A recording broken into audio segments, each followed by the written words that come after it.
From pasture to plate, we are JBS. We're the largest producer of quality meat products in the world. We have over 66,000 team members across the U.S. who produce over 219 million servings daily. And our global JBS USA team produces over 280 million servings daily for customers on 6 continents. People are at the heart of everything we do, helping create a better future with dependable, good-paying jobs, supporting the local economy, meeting the needs of communities where we live and work and call our hometowns, and providing quality food for families everywhere. We are JBS and proudly work to be the best in all we do.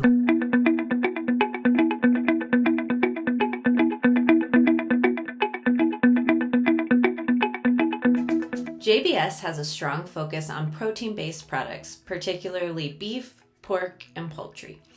They operate in various segments of the food industry, including processing and prepared foods. Their products are sold under various brand names. Some popular names include Swift and Pilgrims. Headquartered in Brazil, JBS operates in over 20 countries around the world, making them a global food company. In 2021, JBS reported a net revenue of $65 billion, making them one of the biggest players in the protein industry by far.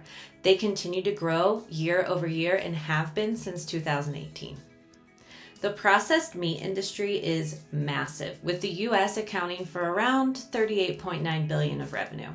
Over the next 5 years, the industry is expected to continue to grow by 0.19% year over year. In 2021, JBS USA was the second top meat and poultry processing company in the United States, following closely behind major player Tyson Foods. The impact JBS has on the food industry cannot be understated. As one of the largest food companies in the world, their products are consumed by millions and millions of people every day. They have a significant presence in beef, pork, and poultry markets, and their growth shows no signs of slowing down. As we've covered so far, JBS is one of the largest food companies in the world. They're a leading global producer of products such as beef, chicken, pork, and lamb. With that being said, our strategic dilemma has been identified as the expected shift of preference in the diet in the long term. We've identified long term as between the next 10 to 30 years from now.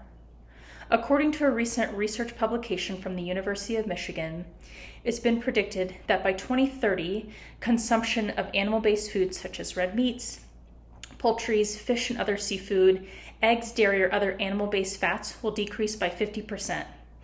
These meat products will be replaced by plant-based foods. Now, you'll see in this slide here that the data is taken from the U.S. Department of Agriculture, and it shows a downward trend and a downward shift in American meat consumption. Just looking ahead from January 2022 to January 2023, you'll notice that total red meat consumption is down from 8 million pounds in 2022 to down to 4 million pounds in 2023. Along with other meats in this category, you'll notice the downward shift. Now, this has been identified as our strategic dilemma for our company, JBS, as a shift in dietary preference will affect the overall success of JBS. As JBS is a primary producer of animal-based products such as beef, chicken, and pork, you'll notice in this list, all of those categories from 2022 to 2023 have a downward trend. Now, this being our strategic dilemma, as it is a current pressing matter that JBS should address in terms of overall success.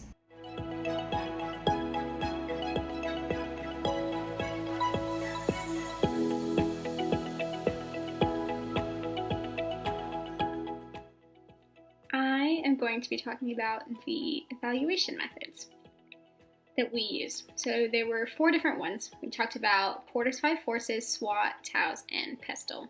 I'll start with Porter's 5 Forces. With this one, as you know, there's threat of new entrants, supplier power, buyer power, substitutes, and existing rivals.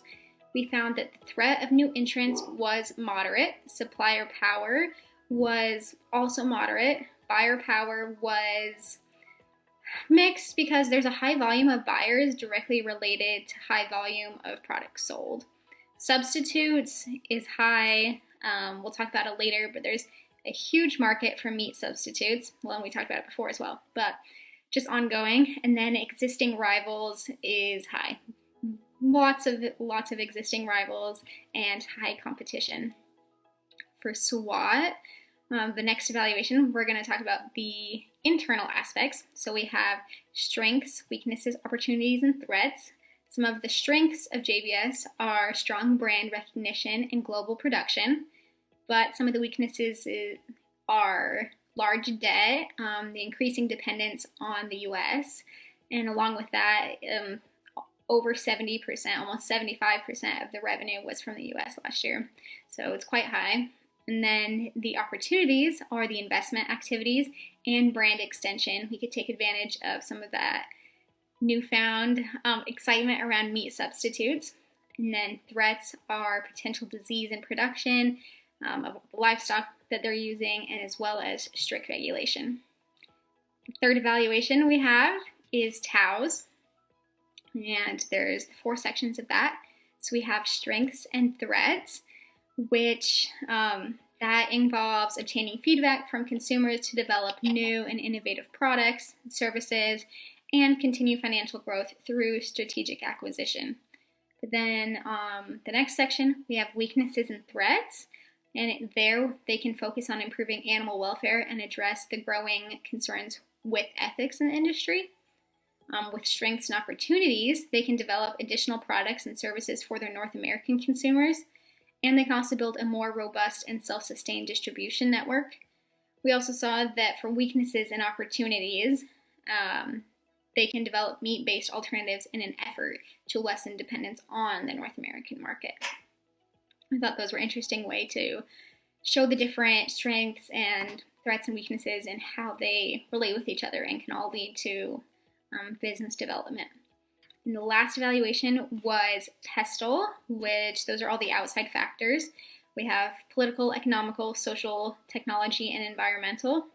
Political is all the regulations. So there's a lot of world trade regulations in the industry right now, as well as environmental and sustainability that they have to be thinking of. As far as economics, it's really hard to anticipate revenue and profitability when there's such high market fluctuation and there's downward pressure on consumer spending right now. For social media has played a huge role recently about advocating for sustainability and meat substitutes. So there's that role in it. And then technology, there is a concern for cyber attacks and the ransoms that may need to be paid out for that. So that's interesting. And then environmental, again, there's just the concern for the animal welfare, the pollution, and the different plant-focused diets that are in the U.S. right now. So there's just a lot of different factors that JBS has to consider with that. And so these are the different evaluations that we use to help us evaluate JBS and where they're at and where they can go.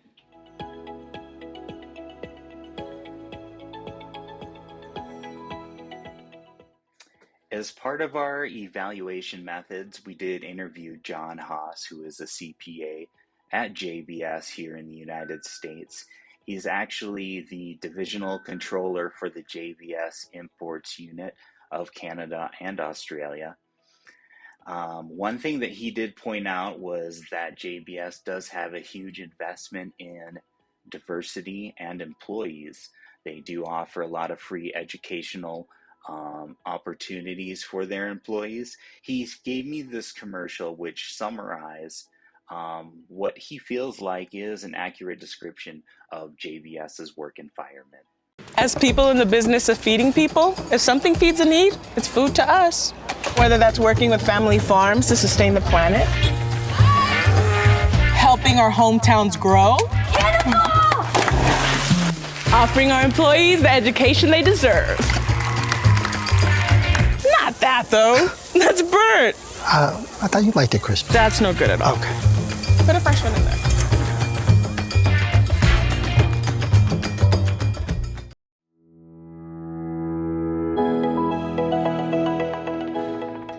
There's been a lot of attention surrounding plant-based meat products in the last few years, For a while, it looked like major brands like Beyond Meat could take market share from the traditional meat producers, but as we've seen recently, that was more of a dietary fad and not an enduring change in consumer habits. While the global revenue of meat substitutes is estimated to increase nearly 50% by 2027, it remains a small fraction of total revenue from traditional meat sales globally. A survey conducted in Japan asked consumers what they thought about lab-grown meat. The survey revealed that 40% of participants had no opinion on it at all. Less than half of the participants expressed a willingness to try it or expressed a favorable opinion on it. This indicates that it's too soon to tell what consumer sentiment on lab-grown meat will be. Therefore, JBS should exclude lab-grown meat from its short-term strategy. The sentiment toward alternative meats is similarly tepid in the United States. In a survey, only 21% of participants reported even trying to eat less meat. And that may be a higher percentage than has been historically. However, it's still not enough to indicate that reduced animal protein intake will be an enduring or growing trend. JBS did attempt to enter the alternative proteins market with its Ozo brand, which launched in 2020. The business unit was closed just 2 years later. So that coincides with the fading meatless trend during that time. JBS also tried to enter the meatless market via the acquisition of the Vivera brand in 2021. It was not any more successful than the attempt to create its own brand, however. Less than 30% of consumers in the UK and Germany even recognize the Vivera brand. In the short term, a lack of consumer awareness and education present barriers to successfully marketing alternative meat products. JBS has had success with acquiring traditional meat and fish processors and should continue with that strategy in the short term. Interest rate increases combined with slowing consumer demand may produce distressed companies to consider as acquisition targets. JBS's resources and network could make those troubled acquisitions profitable. So while meat alternatives are not a priority in the short term, in the long term, the market may change.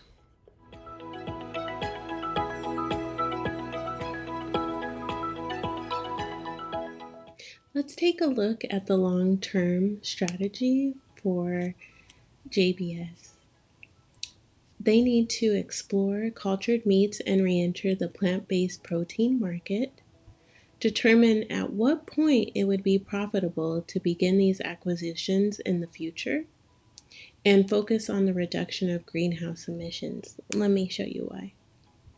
The estimated livestock emissions of major meat and dairy companies compared to leading fossil fuel companies in 2020 and 2021 are as follows. You have the 15 meat and dairy companies in the lead, then, other big name, ExxonMobil, BP, ConocoPhillips. However, we need to focus on this 15 meat and dairy companies that's in the lead.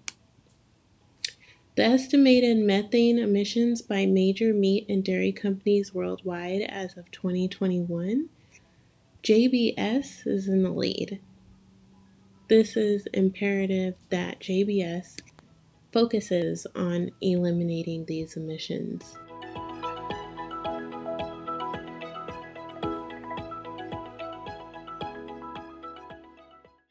So, in conclusion, our strategic dilemma was that consumer demand would create a shift in the market share of protein-based meats over the next 10 to 30 years. Protein-based meats are predicted to have a market share of only around 40% by the year 2040. Our short-term plan focuses on JBS continuing to acquire new companies. This expansion is especially critical because meat consumption in North America is higher than in other parts of the world. JBS forecasts North America meat market to be valued at over $287 million by 2024. So over the long term, as protein-based market share shifts, JBS should develop a plan to acquire more cultured and plant-based meat products. Also, as Renee pointed out, pollution is a growing concern among the public, and JBS must develop a plan to tackle this concern.